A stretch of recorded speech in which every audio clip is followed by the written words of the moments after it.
The sound came at midnight, a desperate scratching against wood, barely audible above the howling blizzard. Inside the cabin, Mark Peterson's hand froze on his coffee mug as his eyes locked onto the door. No one had ever visited his remote outpost in the 7 years he'd lived here, especially not during winter's darkest hours. Then he heard it, a sound that made his blood run cold. Not the scratching this time, but something else. Something that shouldn't be possible in these lethal temperatures. The unmistakable whimper of bear cubs growing weaker by the second. In that moment, Mark knew two things with absolute certainty. First, there was a mother bear outside his door. Second, she and her cubs were freezing to death. What he didn't know was that his next decision would challenge everything he understood about survival in the wild. Life in Alaska's interior had taught Mark lessons that no photography school could. For 15 years, he had tracked and photographed the region's wildlife, earning recognition from National Geographic and other prestigious publications. His images of wolves hunting in moonlight and moose traversing frozen lakes had captivated millions. But it was the grizzlies that truly called to his soul. His cabin, perched on the edge of vast wilderness, stood as a solitary outpost against nature's raw power. No electricity lines ran here. No phones buzzed with messages. Solar panels and a satellite dish were his only connections to the outside world.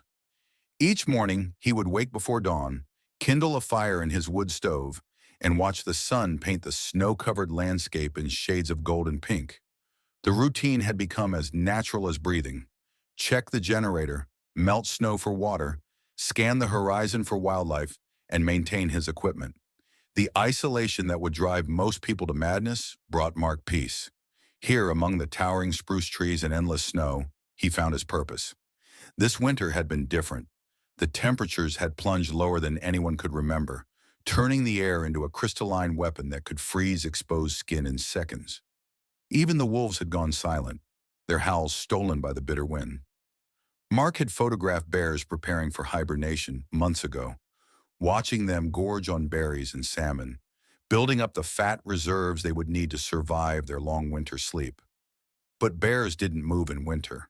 They didn't scratch at cabin doors or wander through killing temperatures with cubs in tow. Everything Mark knew about these magnificent creatures told him this situation was impossible. Yet here he was, clutching his cooling coffee, listening to sounds that should not exist in this frozen world. His cameras lay ready by the window, thousands of dollars worth of equipment that had captured some of nature's most intimate moments. But tonight, they sat forgotten. Tonight was not about documenting life in the wilderness. Tonight was about a decision that would test everything Mark believed about the boundaries between humans and wild animals. The scratching came again, weaker this time. The cub's whimpers had faded to nearly nothing, a sound so faint it might have been imagination. Outside, the temperature continued to drop, and the wind howled its ancient warning. In this land, death was always waiting. Mark's evening had started like any other until he noticed the first unusual signs.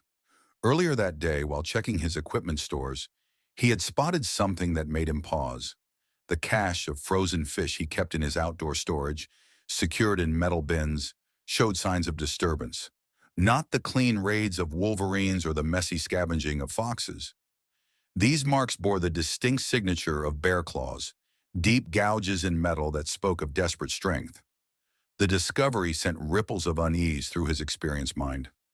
In his decade and a half of wildlife photography, he had never seen bear activity this late in winter. His thoughts drifted to the photographs he had taken just months ago of the local grizzlies. Each bear had been healthy, their bodies laden with the fat needed for hibernation. Something had gone terribly wrong for a bear to be active now. The weather had been worsening steadily over the past 3 days. The meteorological equipment in his cabin painted a grim picture. The barometer had plunged lower than he had ever recorded, and the wind speeds were approaching record levels. The storm system had stalled over the region, creating a frozen hell that showed no signs of relenting. Even his most weathered equipment struggled against the brutal cold. That afternoon, Mark had forced himself to venture outside, fighting against wind that cut through his layers like frozen knives. The sight that greeted him near his cabin had stopped him in his tracks. There, in the deepening snow, lay a trail of bear tracks. But these weren't the confident prints of a healthy bear. The tracks wandered, overlapping each other, showing signs of confusion and weakness. More disturbing were the smaller tracks alongside them. Cubs. Two sets of tiny prints following their mother through this killing weather. Mark had followed the tracks with his eyes, noting their erratic pattern. The bears had circled his cabin several times, drawn perhaps by the scent of his food stores or the warmth seeping through his well-insulated walls. The tracks told a story of increasing desperation, each circle bringing them closer to his cabin. The storm's approach added another layer of urgency to the situation. The sky had turned an ominous shade of gray, almost green in its intensity. Mark knew these signs well enough to understand what was coming. This wasn't just another winter storm. This was the kind of blizzard that could bury his cabin in snow up to the roof, the kind that could freeze a human solid in minutes if they dared to venture outside. His satellite feed had died hours ago, the dish likely covered in ice, cutting off his last connection to the outside world. The wind had risen to a constant scream, punctuated by the creaking of trees as they bent under its force. Ice crystals pelted his windows like tiny bullets, creating a constant background rattle that set his nerves on edge. As darkness fell, the temperature continued its relentless descent. Mark's thermometer, rated to minus 60 degrees Fahrenheit, bottomed out. In all his years in the wilderness, he had never felt so isolated, so aware of the thin line between survival and disaster. The bears' tracks had told him they were weakening, their movements becoming more sluggish. Without shelter, they wouldn't survive the night. He had spent the evening checking his supplies, securing loose items around the cabin, and adding extra logs to his wood stove. But his mind kept returning to those tracks in the snow, to the story they told of a mother's desperate attempt to save her cubs. The bears had been circling closer and closer, like ships drawn to a lighthouse in a storm. As night deepened, the storm unleashed its full fury. The wind no longer howled. It roared, a deep, primordial sound that made the entire cabin shudder. Snow flew horizontally past his windows, so thick he could barely see the closest trees. The bears' tracks would be long buried now, erased by nature's fury as if they had never existed. But Mark knew they were out there somewhere in this frozen chaos. A mother and two cubs fighting against impossible odds. The question that weighed on his mind wasn't if they would come to his cabin, but when. And when they did, what would he do? The answer would come sooner than he expected. The first sign came as a shadow darker than the swirling snow, moving past his frost-covered window. Mark's breath caught in his throat as the massive form of a grizzly bear emerged from the storm. Even through the ice-streaked glass, he could see she was in terrible condition.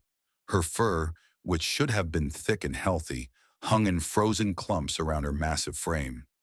Ice had formed around her eyes and muzzle, a lethal mask that spoke of hours spent in the killing cold.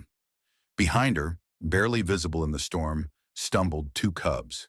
Their small bodies, which should have been safely tucked away in a winter den, trembled violently against the wind. One cub kept pressing against its mother's legs, seeking warmth that she could no longer provide. The other had fallen slightly behind, its movements becoming dangerously slow. Mark's experienced eye recognized the signs of severe hypothermia. The cubs were shutting down. The mother bear's movements told their own story of desperation. Gone was the fluid grace that had captivated him through his camera lens in warmer months. Her steps were uncertain, sluggish. Every few feet, she would stop, swaying slightly as if fighting to stay conscious. She would turn to check her cubs, nosing them forward with what little strength remained. The ice in her fur had spread, transforming her into a living sculpture of frost. Mark's hand unconsciously moved to his rifle, a motion born from years of wilderness survival training. But for the first time in his life, the weapon felt wrong in his hands. He set it aside, his thoughts racing. These weren't the powerful, threatening predators he had photographed in summer. These were dying creatures, a family unit facing their final hours unless something changed. The larger cub stumbled, falling into the deep snow. The mother turned, trying to help it up, but her own strength was clearly failing. The smaller cub pressed against its fallen sibling, a gesture that sent a spike of emotion through Mark's chest. They were huddling together, sharing what little warmth remained in their freezing bodies. The mother bear made a sound then, Not the powerful roar he had heard so many times before, but a low, desperate moan that seemed to carry all the weight of her failing struggle to protect her cubs. Mark's mind raced through everything he knew about bears, about survival, about the rules of engaging with wildlife. Every manual, every expert, every piece of training he had received screamed that inviting a predator into a confined space was suicide, especially a mother bear with cubs. His fingers traced the frost patterns forming on the inside of his window as he watched the family slowly freezing to death mere yards from his door. The mother bear suddenly looked directly at him through the window. Her eyes, despite the ice crusting around them, held an intelligence that shook him to his core. There was no aggression there, no wild fury. Instead, he saw something he had never expected to see in a grizzly's gaze. Recognition. Not of him specifically, but of his cabin as shelter, as their last hope for survival. As if to confirm his thoughts, she moved closer to his door, her cubs struggling to follow. The smaller one had stopped shivering, a sign Mark knew meant death was approaching. Bears were not meant to be conscious in these temperatures, not meant to be fighting through this kind of storm. Their presence here defied everything he knew about their behavior. Yet here they were, and their lives now hung on his next decision. Time seemed to slow as Mark watched them. Every photograph he had taken, every moment spent observing these magnificent creatures in their natural habitat, had led to this impossible moment. The bears had begun scratching weakly at his door, not the powerful swipes their species was capable of, but feeble attempts that barely made a sound above the storm's fury. His entire career had been built on documenting wildlife while maintaining the sacred boundary between observer and subject. Never interfere, never intervene. Let nature take its course. These were the fundamental rules of his profession.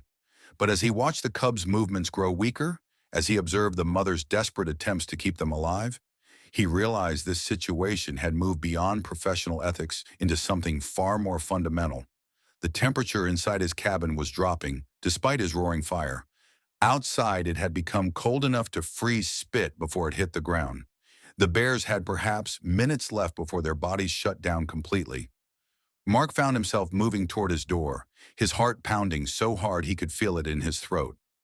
Everything he knew about safety and survival warned against what he was considering. But something else, something deeper than training or logic, was pushing him forward. The mother bear's eyes met his again through the window. In that moment, Mark knew he was witness to something unprecedented. This was not just about survival. This was about trust, about desperation transcending the natural boundaries between species. As his hand reached for the door handle, he knew his next action would either be the most foolish or the most human decision of his life. Mark's hand rested on the cold metal of the door handle as time seemed to crystallize around him. Through the window, he could see the cubs had stopped moving entirely, their small bodies now partially covered by the relentlessly falling snow. The mother bear swayed dangerously on her feet, her previously desperate scratching reduced to weak, intermittent pawing at the door. Her eyes, when they met his again, were beginning to glaze over with the telltale film of approaching unconsciousness. The storm had reached a terrifying intensity. The wind screamed past his cabin with such force that the entire structure trembled, creating an otherworldly howl as it found every crack and crevice. The temperature reading on his outdoor thermometer had long since bottomed out, but the mercury continued to shrink downward, marking temperatures that shouldn't have been possible. His generator groaned against the cold, its usually steady hum becoming erratic. In those crucial moments, Mark's mind raced through every possible outcome. Opening the door meant inviting 3 wild predators into his living space. Even in their weakened state, a mother grizzly could summon extraordinary strength to protect her cubs. His cabin, while spacious for one person, would become frighteningly small with 3 bears inside. Every survival instinct, every lesson learned over 15 years in the wilderness, screamed against what he was considering. But another voice spoke in his mind, quieter but more insistent. He thought of every moment he had spent photographing these creatures, documenting their lives, their struggles, their triumphs. He remembered watching this same mother bear fishing in the summer streams, teaching her cubs the skills they would need to survive. How many times had he witnessed their intelligence, their family bonds, their will to live. The smaller cub had completely disappeared under the fresh snow now. Only a small, dark patch of fur remained visible. The mother bear made a sound that Mark had never heard before, a deep, mournful cry that seemed to carry all the weight of her failing struggle. She looked at the door one last time, then began to collapse, her massive body starting to fold beneath her. In that moment, Mark's decision crystallized. He unlocked the door with trembling fingers, turned the handle, and pulled it open.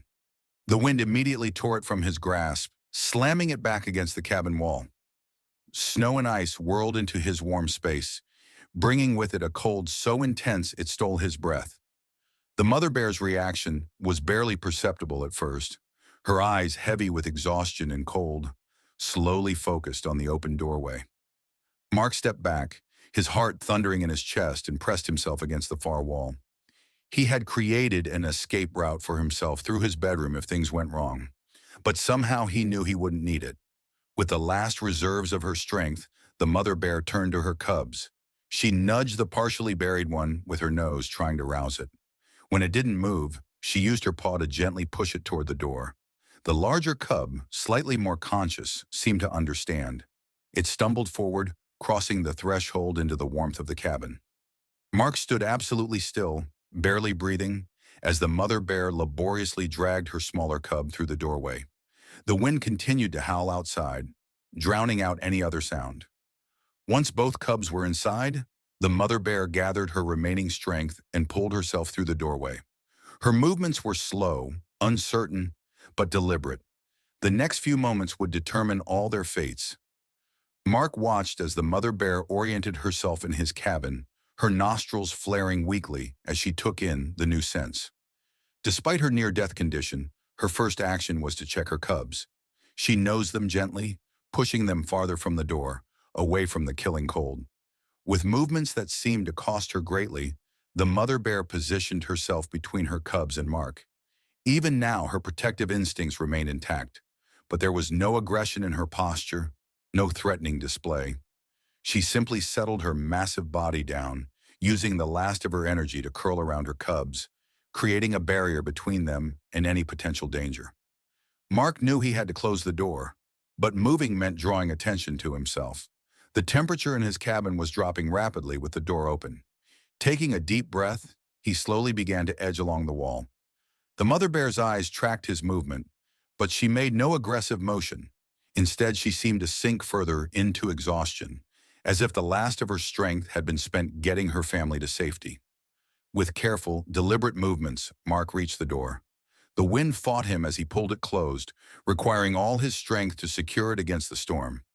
The sudden silence felt deafening. Inside his cabin, 3 bears lay huddled on his floor, their fur crusted with ice, their breathing shallow but present. The mother bear's eyes remained fixed on him, but they held something different now. Not fear, not aggression, but a profound exhaustion tinged with what Mark could only interpret as trust. She had chosen to bring her cubs here, had recognized his cabin as shelter, and had accepted his help despite every natural instinct that should have warned her against it. Mark slowly moved to stoke his fire, adding more logs to build up the warmth they all desperately needed. The bear's ice-encrusted fur had begun to melt, creating small pools on his wooden floor. The cubs, still worryingly still, remained pressed against their mother's body. In all his years of wildlife photography, Mark had never been this close to his subjects. He could see the individual ice crystals melting in the mother's fur, could hear the shallow breathing of the cubs.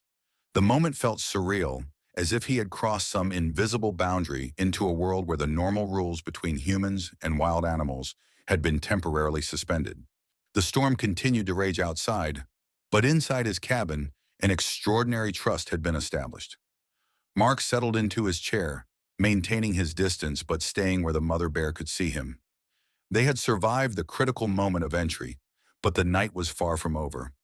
Now began the delicate process of sharing his space with 3 wild animals who had chosen to trust him with their lives. The next few hours unfolded in a delicate dance of shared space and cautious trust.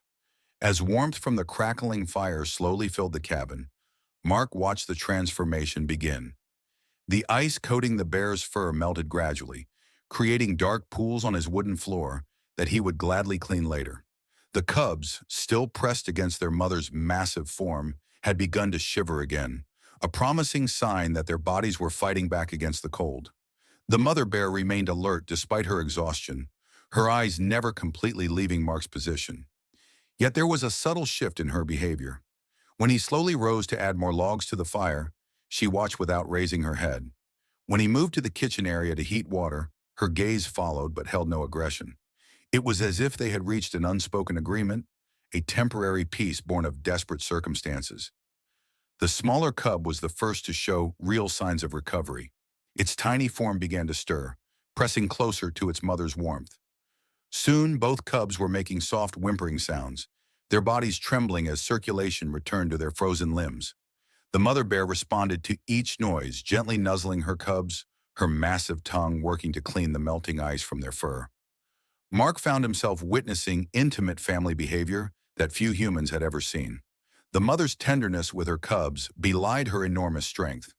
Despite her own exhaustion, she continued to comfort them, her low rumbles of reassurance filling the cabin with a sound that vibrated in Mark's chest.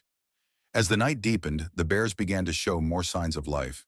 The larger cub attempted to stand on shaky legs, curiosity beginning to overcome fear. The mother bear gently pulled it back, using her paw with surprising gentleness to keep her offspring close. Her message was clear. They were safe, but this was not their territory. Mark maintained his distance, but he could not help making observations. His photographer's eye noticed details he had never been able to capture with his lens. The way the mother bear's ears twitched at every sound from the storm outside. How her nostrils flared periodically, processing the unfamiliar sense of human habitation. The protective curl of her body that kept her cubs sheltered from both the cold and any potential threat. The relationship between them shifted subtly as the hours passed. When Mark needed to move around the cabin, he began softly narrating his actions. The mother bear seemed to respond to his voice, her muscles relaxing slightly when he spoke. It was as if his constant, gentle communication reassured her that he meant no harm. Around 3 in the morning, hunger began to show in the cubs' behavior. They pawed at their mother, their movements becoming more energetic as their bodies warmed. The mother bear's own stomach rumbled audibly in the quiet cabin. Mark knew he had to address this need, but feeding wild bears went against every rule he knew. Yet these were hardly normal circumstances. With slow, deliberate movements, he reached for his stores of dried fish. The mother bear's head lifted, her nostrils flaring at the scent. Mark placed several fish on the floor and backed away. She watched him retreat, then gently nosed the fish toward her cubs, letting them eat first before taking her own share. This simple act of feeding seemed to cement something between them. The mother bear's posture softened further, though she remained protectively positioned between her cubs and Mark. When he sat in his chair, she allowed her eyes to close for longer periods, catching moments of much-needed rest. As the storm continued its assault outside, the inside of the cabin had become a sanctuary of unlikely peace. The bears had created a warm hollow near the fire, their breathing deeper and more regular now. The cubs, their bellies full and their bodies warm, had fallen into exhausted sleep against their mother's bulk. Mark found himself witnessing a kind of trust he had never thought possible. This powerful predator had not only accepted his help, but had allowed him to share space with her most precious possessions. Her cubs slept soundly in his presence, a sign of trust that humbled him completely. The mother bear's eyes met his across the cabin, and in that moment, Mark felt he understood something profound about the connection between all living things. In the face of death, the boundaries between species had given way to something more fundamental, a shared need for warmth, for shelter, for survival. Dawn broke with an unexpected silence. The storm's fury had finally exhausted itself, leaving behind a world transformed by snow and ice. Mark, who had dozed fitfully in his chair, opened his eyes to find the first rays of sunlight streaming through his frost-covered windows, casting golden light across his unusual guests. The bears had changed dramatically overnight. Gone was the desperate family on the brink of death. The cubs, their fur now dry and fluffy, had begun to show signs of their natural playfulness, though they stayed close to their mother's watchful presence. The mother bear herself looked stronger, her breathing deep and regular, her eyes clear and alert as she observed the changing light. The temperature outside had risen enough that Mark's thermometer had begun registering again. The worst had passed. He knew without having to voice it that their extraordinary night of coexistence was coming to an end. The mother bear seemed to sense it too. She rose slowly to her feet, her massive frame no longer trembling with cold. Her cubs pressed close to her legs, their small bodies energetic with renewed strength. Mark moved slowly to his door, aware that this departure needed to be as carefully managed as their entrance had been. The mother bear watched him, her posture relaxed but attentive. When he opened the door, sunlight flooded the cabin, revealing a world blanketed in pristine white snow. The storm had left behind an ethereal beauty, a landscape purified by nature's fury. The mother bear led her cubs to the doorway, pausing at the threshold. In a moment Mark would never forget, she turned her head to look at him one final time. Her eyes held his for several heartbeats, conveying something beyond human understanding. Then with gentle nudges, she guided her cubs out into the morning light. Mark watched from his doorway as the bear family made their way across the snow-covered clearing. Their movements were strong and purposeful now, heading toward the shelter of the forest. The cubs bounded through the deep snow, their near-death experience seemingly forgotten in the joy of a new day. Just before they disappeared into the trees, the mother bear paused, looking back one last time.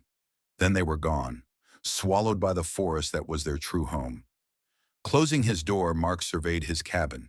Puddles of melted ice, scattered fish bones, and marks on his floor were the only evidence of his extraordinary guess. But he knew he would never see this space the same way again. His cabin had become more than just a shelter from the wilderness. It had become a place where the impossible had happened, where the barriers between human and wild had momentarily dissolved. In the days that followed, Mark found himself profoundly changed by the experience. His photography took on a new dimension, capturing not just the physical beauty of wildlife, but seeking to document the intelligence and emotion he now knew existed in the animals he photographed.